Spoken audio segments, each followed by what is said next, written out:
송편들 드셨어요? 네. 못 드신 분들은 오늘 예배 끝나고 식탁 교회 때 드시면 될 것 같고, 아까 우리 찬양할 때 나 주님의 기쁨 되기 원하네. 이 찬양이 굉장히 오래됐어요. 한 25여 년 전, 그때 고등부 여름 수련회에서 이제 하룻밤은, 한국에는 수련회 가면 하룻밤은 이제 철야기도 하죠. 애들 데리고, 고등학생 데리고 철야기도 할 때 밤새도록 요 한 곡만 가지고 찬양하고 기도하고 찬양하고 기도하고 했어요. 나 주님의 기쁨 되기 원하네.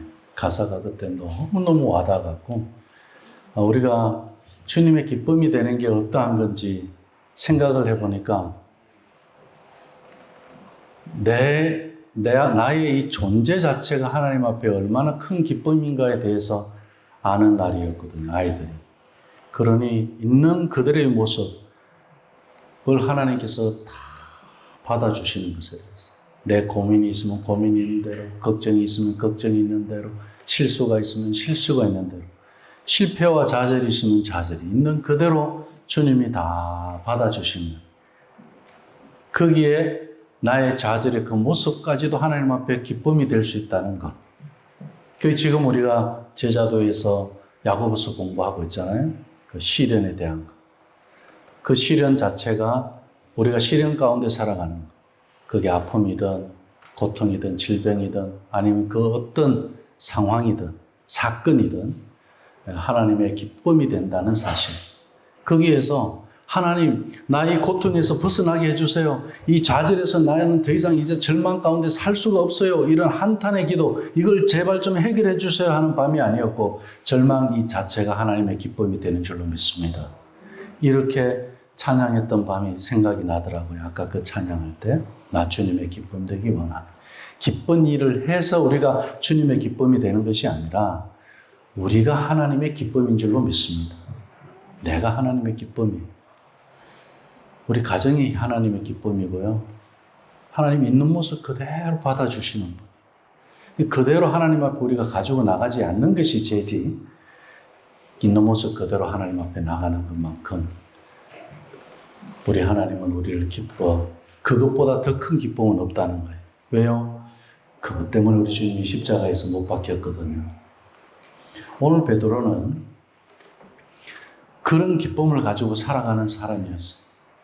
근데 이 베드로후서는 지난주에 우리가 나눴던 베드로전서는 고난을 살아가는 초대교회 믿음의 가족들에게 복음이 되는 소식을 전했어요. 베드로가 고난을 이겨내는 것에 대해서, 그 고난 당하신 주님을 통해서 우리가 이겨내도록 그렇게 베드로가 메시지를 전했죠.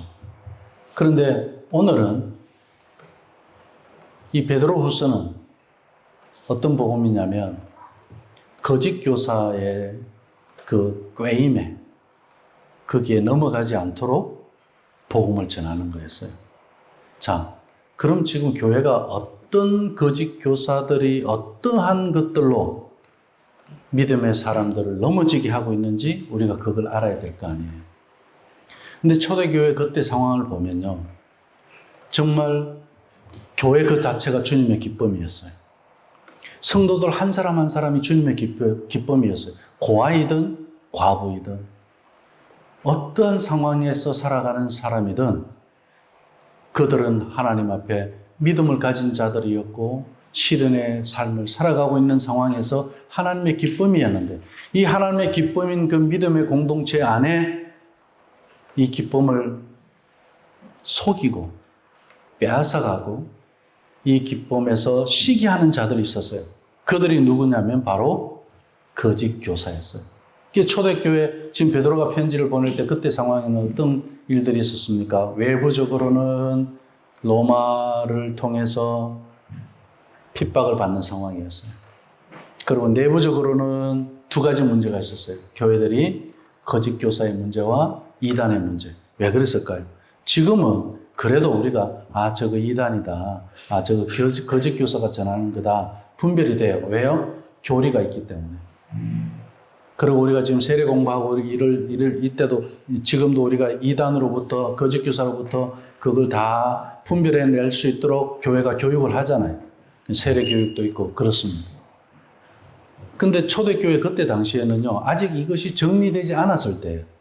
부활에 대해서, 십자가의 사건에 대해서, 그리고 믿음으로 구원받는 것에 대해서 아직도 여전히 율법을 지켜야 구원받는 걸로 이야기하는 사람들도 있었고, 그죠? 그렇게 가르치는 사람들도 있었고, 바울은 그들을 향해서 거짓 교사라고 그랬고, 또 어떤 사람들은 예수님의 신성을 부정하기도 하고, 예수님의 인성만 인정하고, 그러면서 또 어떻게 해요? 예수님은 하나님이 아니라고 이야기하고, 또 예수님은 하나님이지 인간이 아니라고 또 이야기하고. 왜요? 영지주의자들의 그런 이분법적 논리 때문에. 육은 죄고 영은 거룩하다. 이렇게 나누면서 육을 갖고 있는 우리를 두고 인간의 이 고난이나 이 모든 것들, 육을 갖고 있는 이 죄에서 오는 이 모든 것들을 저주 덩어리로 그렇게 정죄하고 가르쳤던 사람들이 있었어요. 그러니까 영을 이야기하면은 다들 내 이 육은 학대하고 고난과 고통 가운데 가는데 내 영만 거룩하다고 생각하고 신비주의로 빠지는 자들도 있었고 잘못된 지식과 가르침에 빠지는 자들도 있었어요. 오늘날 성령만 강조하고 예수님이 없는 교회가 있어요. 또 예수님만 강조하고 성령님이 없는 교회가 있어요. 그런데 하나님은 아버지 하나님, 아들 예수님, 성령 하나님, 삼위일체 하나님이시잖아요. 그런데 교회들이 어떻게 해요? 성령만 가져가기도 하고, 또 어떤 사람은 신비적인 경험을 하고 치유 경험을 했다고 해서 하나님이 영이신 것만 강조하고, 예수님이 육으로 오셔서 십자가에서 죽으신 그 십자가 사건에 대해서는 그 상황은 정말 실패인 것 같지만 십자가에서 죽으신 그 예수님은 그것으로 끝인 것 같았지만 하나님이 아닌 것처럼 보였지만 그러나 예수님은 그 십자가의 죽음을 이기고 부활하신 하나님이셨어요. 동시에 인간의 몸을 입고 부활하셨다는 것. 이렇게 예수님에 대한 그 믿음이 없이 성령을 체험한다, 성령을 이야기한다? 이 모순이죠. 이렇게 교회들이, 초대교회는 가르침들에 있어서 굉장히 혼란스러웠어요. 그러다 보니까 이단의 가르침이 어떤 때는 더 솔깃해요. 그리고 신비주의자들은 또 경험에서 나오는 이야기다 보니까 그걸 들으면 내가 체험했다고 이야기하니까 다들 믿어요. 그럼 체험 안 한 사람들은 또 잘못 믿는 것 같아요. 예를 들면 요즘도 그런 거 있잖아요. 방언하는 사람은 성령이 충만한 사람이에요. 방언을 안 하는 사람들은 성령이 충만하지 않고 아직 믿음의 단계가 아직 거기에 이르지 못했기 때문에 방언을 받아야 되는 것처럼. 그래서 방언 받으려고 밤새도록 철학기도 하는 사람들이 있어요. 어디 그런 이방신을 쫓아가는 신앙이 어디에 있습니까? 우리가 하나님한테 방언 달라고 해서 하나님 방언 주시나요? 구해서 받는 것도 있어요, 물론. 그런데 어떻게 우리에게 방언은 우리가 방언도 그렇고 다른 가르치는 것도 그렇고 전부 다 그걸 왜 은사라고 이야기합니까? 영어 성경에 보면 기프트라고 그러잖아요. 선물을 주시는 거예요. 그러면 내가 하나님 앞에서 그 선물을 받는 거지. 그런데 선물을 주시는 하나님께서는 나에게 필요한 걸 주시지 필요 없는 걸 주시는 분이 아니잖아요. 그죠? 그래서 우리에게 필요를 채우시는 하나님. 왜 채우시겠어요? 나에게 구제의 은사를 주셨다. 왜 구제의 은사를 주셨겠어요? 예, 가난한 자가 있기 때문에 그래요. 나에게 치유의 은사를 주셨다. 왜 치유의 은사를 주셨어요? 병든 자가 있기 때문에 그래요. 그들을 섬기라고 주시는 거예요. 나한테 물질의 복을 주기 위해서 구제의 은사를 주신 게 아니에요. 물질이 있다고 구제하는 건 아니잖아요. 근데 은사를 구할 때 보면 대부분 뭐부터 구하죠? 네, 방언 은사는 다 받아야 되는 것처럼 또 그렇게 하기도 해요. 그런데요, 말씀이 들어가잖아요. 그럼 방언이 끊어질 때가 참 많습니다. 이제 더 이상 방언으로 내가 신앙을 체험적인 신앙으로 가지 않고 말씀 이 자체가 내 삶이 되어서 살아가는 사람들에게는요, 이제는 방언을 통해서 하나님의 그런 살아계신 증거를 나타내지 않아도 되거든요. 그런 경우들을 목회하다 보면 많이 봅니다. 말씀 위에 든든히 세워져 가는. 자, 교회가 그렇게 가고 있는데 지금 초대교회는 재림에 대해서, 심판에 대해서, 종말 신앙에 대해서 지금 흔들고 있는 거예요. 지금 베드로는 이런 종말 신앙을 흔들고 있는 거짓 교사들. 고난 중에 주님이 오늘 오실까, 오늘 밤에 오실까, 내일 아침에 오실까, 이걸 고대하고 지금 신앙생활하고 있는 그들을 두고, 야, 주님 오시잖아. 금방 오신다고 했는데 아직까지 안 왔잖아. 근데 뭘 자꾸 기다려? 그거는 신화야, 신화. 지금도 그런 이야기 하죠. 그때 주님이 금방 오시겠다고 하신 게 지금 2000년이 지나도 안 왔는데 주님 영원히 안 오실 거야. 이렇게 말하는 사람도 있죠. 어떻게 생각하십니까? 문제는 거짓 교사의 시작이 어디에서 출발했느냐 이거예요. 자, 불신앙에서 출발했다는 겁니다. 예수님이 오시겠다고 그랬어요. 근데 재림이 지금 어떻게 되고 있어요? 지연되고 있어요. 지연되고 있는 이 상황을 가지고 갈라진 거예요. 공동체가 잘못된 가르침을 가지고 와서 지금 제대로 믿고 있는 사람들을 흔들겠다고 작정하고 외부에서 들어온 세력이 아니고 교회 공동체 안에 동일한 믿음을 갖고 있었는데 동일한 믿음을 갖고 있는 이 사람들에게 어떤 사람은 정말 신앙으로 계속 가는 사람이 있고 이제는 그건 아니야. 정말 신앙으로 가는 사람들 너희들 지금 잘못 믿고 있어. 그러면서 재림이 지연되고 있는 것에 대해서 봐. 주님이 지금 10년이 지났는데도 안 오시잖아? 30년이 지났는데도 아직 안 오셔. 그런데 뭐 자꾸 주님이 오시는 걸 기다리고 있어. 그거는 잘못된 신앙이야. 이러면서 교회 안에서 종말 신앙에 대해서 잘못된 신앙이라고 가르치는 사람들이 나오기 시작한 거예요. 그건 어디서 나온 거예요? 교회 안에서 나온 거예요. 자, 거짓 교사는 교회 안에서 탄생한다는 것을 베드로후서를 통해서 볼 수 있습니다. 왜요? 내가 신앙생활을 해보니까 이렇다라는 거예요. 자기 경험, 체험, 상황을 자기가 자기식대로 해석을 하면서 이야기하는 사람들. 성경 속에 들어가서 나와야죠. 내 생각도 성경 속으로 들어가서 나와야 되고, 그죠? 내 경험도 성경 속에 들어가서 나와야 돼요. 우리가 신학교 다닐 때 상담학을 공부할 때 그래요. 자유주의 상담학자 기독교 교수하고 보수주의 상담학자 기독교 교수하고 차이점이 있어요. 자유주의 상담학 교수는요, 성경을 심리학과 상담학 속에 가지고 들어가요. 보수주의 신학 상담학 교수는요, 성경 속에 심리학과 상담학을 가지고 들어가요. 그래서 성경 속에서 다시 끄집어내요. 재해석이 돼서 나와요. 이게 성경적인 거죠. 그런데 성경을 심리학으로 그냥 다 잘라버리고 상담학으로 다 잘라내버리고 이런 식으로 난도질하는 학자들이 있고 학자들만 그렇게 했어요? 우리도 똑같아요. 믿음 생활하다 보면 나도 그런 짓을 해요. 내 주관, 내 그것이 옳다는 것 때문에 내 기준에서 말씀을 다 난도질하죠. 지금 베드로가 전하고자 하는 두 번째의 복음은 뭐냐? 이런 난도질을 하면서 신앙생활 하지 말라는 그 잘못된 성경 해석을 두고 이야기하는 겁니다. 굉장히 위험하다는 거죠. 이것을 두고 거짓 교사가 그렇게 이야기하고 있습니다. 이 사도 베드로는 이제 이 거짓 교사들의 가르침으로부터 성도들을 어떻게 해야 되겠어요? 정말 신앙을 가지고 살아가는 그들에게 그들을 보호해야 될 책임이 있죠.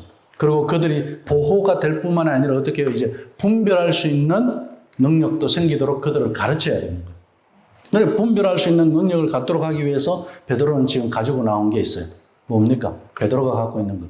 다양한 경험을 했어요. 물에 빠졌다가 예수님이 건져주셔갖고 그렇게 무리를 걸어보기도 하고 물에 빠져보기도 하고 건져주신 거에서 자기가 살아보기도 하고 풍랑에서 예수님이 지켜주신 것도 경험해봤고 그리고 예수님이 다양한 기적을 통해서 자기는 어떻게 해요?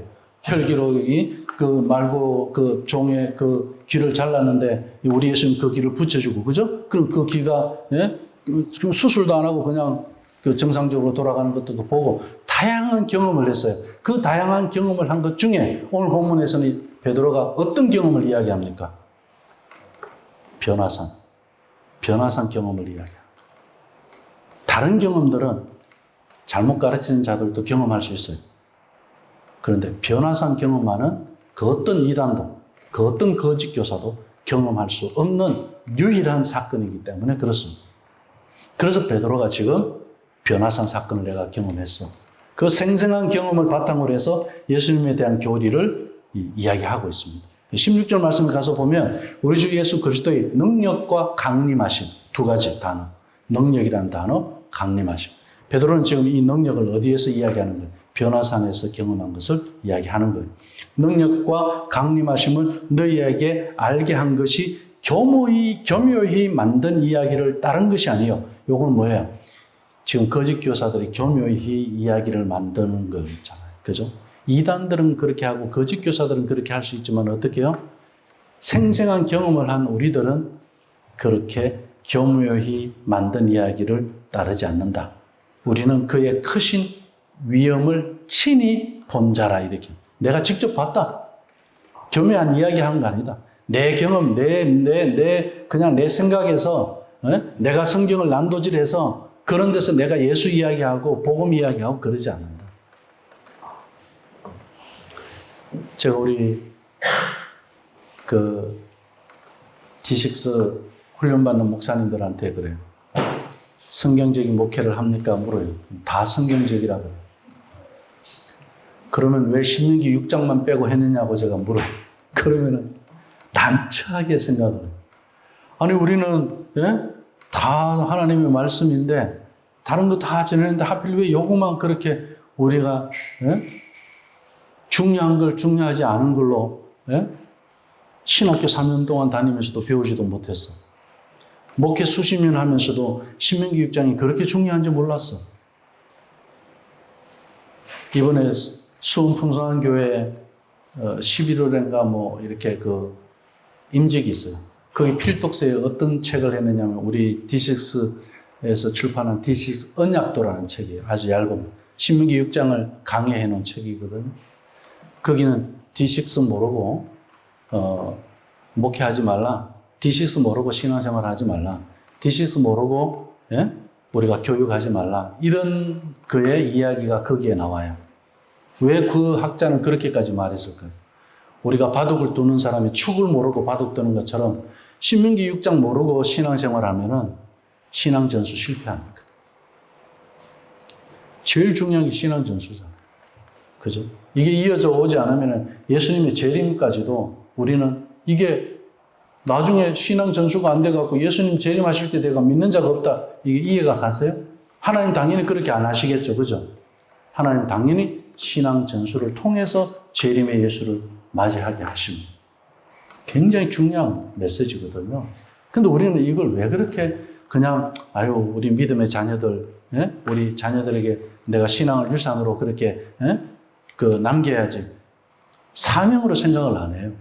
그게 선택받은 걸로 생각을 안 하고 그냥 되면 되고 안 되면 안 되고 무슨 게임을 하는 것도 아니고 그죠? 이기면 이기고 지면 지는 거고 그냥 쉽게 그렇게 생각을 해버려요. 결코 그런 문제가 아니라는 거예요. 이런 신앙에 대해서도 어떻게 해요? 흔드는 자들이 있어요. 그걸 못 보고 뭐라고 이야기합니까? 거짓 교사가 이렇게 이야기하는 거예요. 지금 초대교회는 지금 종말 신앙이거든요. 종말 신앙을 흔드는 거예요. 베드로는 이제 변화산상에서 이제 목격했던 거, 교묘하게 그걸 꾸며낸 그런 허탄한 그런 이야기들은 이제 거짓 교사들이 가르치는 거지 우리가 하는 이야기가 아니다. 성경을 이야기하는데 성경이 아니야. 종말을 이야기하는데 종말이 아니에요. 교육을 이야기하는데 교육이 아니에요. 예수를 이야기하는데 예수가 아니고 성령을 이야기하는데 성령이 아니에요. 이야기를 해요. 그런데 아니에요. 왜요? 자기 주관에서 난도질을 해서 성경을 인용하기 때문에 그렇습니다. 이단들이 성경을 안 갖고 왔냐? 제가 전도하면서 이단들 몇 번 만났거든요. 그 사람들이 자기들은 말씀만 이야기한대요. 진짜 그런 줄 아세요? 그 책 말고 다른 책 하나 갖고 다녀요. 그게 뭐냐? 역사 속에서 너희들이 종교 회의를 해갖고 그때 이 교리를 정착시킨 거지 예? 성경에 나온 이야기는 아니다 그러면서 그 역사 그것까지도 또 이야기하면서 막 따져요. 너희들은 성경만 가지고 답을 풀어낸다면 성경 가지고 이야기하자. 그런데 오히려 거짓 교사가 예수 이야기 더 합니다. 성경 이야기 더 해요. 이단들이 성경을 얼마나 많이 하는지 몰라요. 우리보다 더 합니다. 더 성경적인 것 같아 들어보면. 그런데 어떻게 해요? 자기들한테 맞게 그것을 가지고 인용하기 때문에 문제예요. 성경에서 말씀하고 있는 게 그런 뜻이 아니거든요. 그러니까 해석의 문제가 있다는 거죠. 잘못된 해석, 잘못된 가르침을 하고 있다. 그러니까 우리가 이건 영적인 일이잖아요. 성경은 하나님의 말씀, 영의 말씀이에요. 그죠? 그러다 보니까 그냥 일반적인 고전 한 권 읽는 것도 사실 어려워요. 근데 그런 책 읽는 데서 내가 나름대로 느끼는 대로 내 생각대로 이야기하는 거와는 전혀 다른 이야기예요. 이건 하나님의 생각을 읽는 거잖아요. 인간의 죄성을 가지고 이 하나님의 생각을, 하나님의 말씀을 읽어낸다는 건 이게 쉬운 일이 아니잖아요. 이건 하나님의 은혜예요. 그러면 우리가 하나님에 대해서 제대로 알아야 되는데 성경을 우리가 제대로 이 말씀을 해석해낼 수 있어야 되는데 영혼을 죽이는 건지 영혼을 살리는 건지 영혼을 급박하는 건지 이렇게 구분할 수가 있어요. 어떤 메시지는 영혼을 죽이는 메시지가 있어요. 어떤 메시지는 영혼을 살리는 메시지가 있어요. 어떤 메시지는 영혼을 급박하는 메시지. 거짓 교사들은 어떻게 주로 많이 할 것 같아요? 살리는 것과 죽이는 것에 중간에서 급박하는 게 되게 많아요. 윽박 지르고 교주 말하는 대로 안 따르면 잘못하는 거고, 그죠? 그러면서 성경에 자기 기준에 맞춰갖고 또 성경 본문을 얼마나 많이 또 뽑아내는지 몰라. 우리는 기독교 교리에서 지금은 소요리 문답, 데요리 문답, 도르트문트, 하이델베르그 문답, 교회사에서 이단들과 또 교회가 여러 잘못된 가르침에 빠지지 않도록 그런 교리 문답들이 다 있어요. 거기서 질문을 통해서 그 답을 찾아내는 성경의 본문들이 다 정리되어 있습니다, 지금은. 그것만으로 충분하거든요. 그런데 그 기준을 무시하고 자기가 해석해서 성경을 가르친다. 이거는 잘못됐죠. 아무리 큰 깨달음이라 하더라도. 그래서 옛날에 한국에서 굉장히 인기 있었던 그 성경 해석이 있었죠. 계룡산에 가서 몇 년 있다가 내려오면 아주 이 사람은 영적인 영예라. 영예. 성경을 영적으로 해석하는데 굉장히 뛰어난 사람인 것처럼. 이제는 학문적으로요, 다 정리되어져서 영예, 그거는 이제는 우리의 무지함 때문에 뭐 성경이 해석이 안 되고 그런 거 없습니다. 하나님께서는 비밀로 두실 것은 비밀로 두시고 밝힐 것은 다 밝혀주시는 거예요. 학자를 통해서 밝혀주시고 또 우리가 정상적인 그런 정통 교단에서 또 가르치는 것을 통해서 다 밝혀주시고 그것을 통해서 충분합니다. 그런데 어떤 한 사람이 교주처럼 자기가 하는 대로 하라 그러고 안 하면은 뭐 저주받는 것처럼 윽박 지르고 그렇게 해서 똑바로 정신 차려라 그러고 왜 그렇게 이야기를 해요? 사람은 인격적인 것. 내가 무슨 뭐 하나 더 받아갖고 우리 성도들에게 하나 더 내가 아는 것처럼 이야기하고 그러니까 당신들은 내가 말하는 대로 따라야 되고 내가 말하는 대로 성경을 이야기하면서 내가 말하는 대로 따르라 그러고 이런 모순의 가르침들이 오늘날 교회 안에도 있습니다. 그래서 거짓 교사, 거짓 목사라고 이야기하죠. 그리고 심지어 그것은 사꾼이라고까지도 이야기합니다.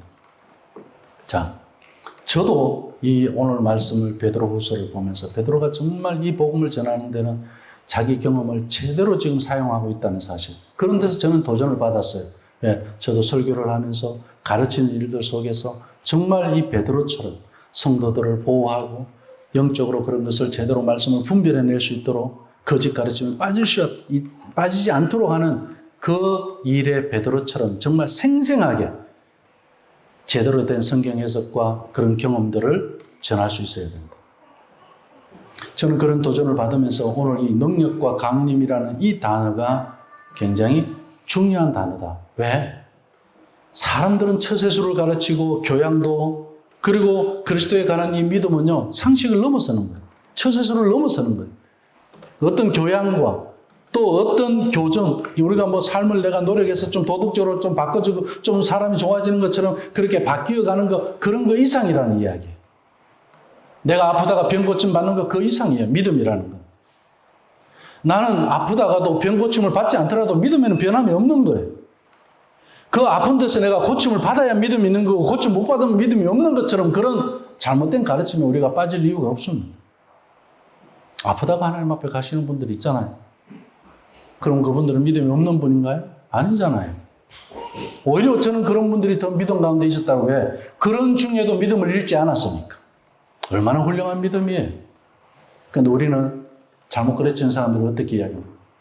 너 믿음이 없어서 그렇다. 그래서 하루에 몇 시간 기도해야 된다. 철야를 얼마나 해야 된다. 금식을 얼마나 해야 된다. 그런 가르침을 하는 사람들이 있죠. 예수 그리스도로 말미암은 하나님의 구원 통치, 예수님으로 말미암은 하나님의 그 구원에 대한 그 통치 속에서 베드로는 변화산을 경험했다는 거예요. 그러니까 하나님의 다스림, 하나님의 나라의 그 통치 안에서 베드로가 그 경험을 한 것은 베드로 개인에게서 끝난 것이 아니라 지금은 이제 공동체를 통해서 공동체의 성도들이 믿음을 지키는 일에 이것이 사용되어지고 있다는 거예요. 얼마나 귀합니까? 하나님의 능력을 우리가 어떻게 사용해야 됩니까? 나의 능력으로? 아니에요. 예수 그리스도 그분이 능력이에요.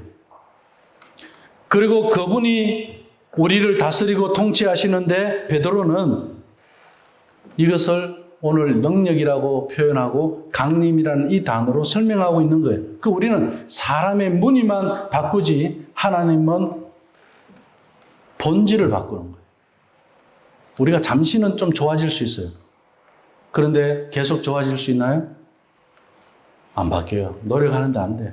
근데 하나님이 내 본질을 바꿔버리면 어떻게 돼요? 우리는 노력 안 해도 바뀌는 것이 정상인 줄로 믿습니다. 김치남이가 달라지는 거는요, 내가 노력해서 달라진 거 아니에요. 내 안에 예수님이 계시기 때문에 나는 그분을 통해서 그분 안에 들어가서 한번 생각해보고 나오면 그때 내 생각이 달라지지, 내 생각이 쉽게 그렇게 바뀌지 않더라고요. 우리 잘 아시잖아요. 김치남 목사가 얼마나 고집이 있는 사람인지. 그죠? 그런데 어떻게 해요? 그 고집 끊고 싶으면 목사님 예수님 십자가를 한번 통과하도록 저를 위해서 기도해 주셔야 돼요. 제가 그거 한번 통과해 보면 저는 거기에서 예수님의 생각과 같아져서 나오게 될 거 아니에요. 왜? 내 생각은 십자가에서 죽었으니까. 무늬만 바뀌는 게 아니에요. 본질이 바뀌는 거예요. 그런데 왜 자꾸 내가 은혜 한번 받아서 내가 뭐가 바뀌는 것 같이 생각하고 내가 철야기도 한번 하고 나면 그때 내가 믿음이 막 좋아지고 지금 당장 천국이라도 내가 승천돼 갖고 갈 것처럼 왜 그런 신앙생활을 하느냐 말이에요. 마약 먹는 신앙생활은 아니에요. 우리는. 내 안에 예수 그리스도가 있기 때문에 우리는 밤을 새워서 기도하고 싶은 마음이 생기는 거지. 그걸 해야 내가 뭔가 또 꼭 응답을 받는 것처럼 왜 자꾸 이방 종교의 신앙을 쫓아가느냐 이거예요. 그 잘못된 가르침이잖아요. 특히 우리 한국 교회는요, 이 토테미즘 신앙, 이 토속 신앙이 있는 데서 나왔다 보니까요, 교회 안에 그런 그 인위적인 그런 신앙을 굉장히 많이 요구합니다. 참 이상한 통계가 하나 나왔죠. 25년 전에 이미. 한국은 철야기도 많이 하는, 새벽기도 하는 나라예요. 그러면 영성이 세계에서 제일 높은 한국교회일 거 아니에요. 영성에 대한 진단을 하는 그런 그 연구조사를 한 그 크리스티안 수바르츠라는 독일 신학자가 있어요. 전 세계 교회를 다 그 리서치를 다 했어요. 충격적인 결과가 나왔어요. 한국교회 영성이 바닥이에요. 오히려 독일이 더 높아요. 자유주의인데. 왜 그랬을까요? 우리는 기도는 많이 해. 예를 들면 이런 겁니다. 우리 역사 공부 하잖아요. 공부해갖고 성적은 좋아. 90점, 막 100점 역사 공부는 먹어요. 그런데 어떻게 역사 의식은 없어. 역사 성적은 90점, 100점인데 역사 의식이 없는 거예요. 신앙도 똑같아요. 말씀 많이 보고 막 기도 열심히 하고 막 그러고 막 교회 봉사 엄청 열심히 하는데 뭐가 없어요? 신앙관이 없어요. 그러다 보니까 우리는 공급받을 때 그때 은혜 한번 바짝 받으면은 내가 부흥이라도 참석하고 한번 은혜 받고 나면 내가 이제 재충전이 된 거예요. 그러다가 또 그게 또 식어져 가요. 시간이 지나면 식겠죠? 그럼 또 다시 재충전 받아야 돼.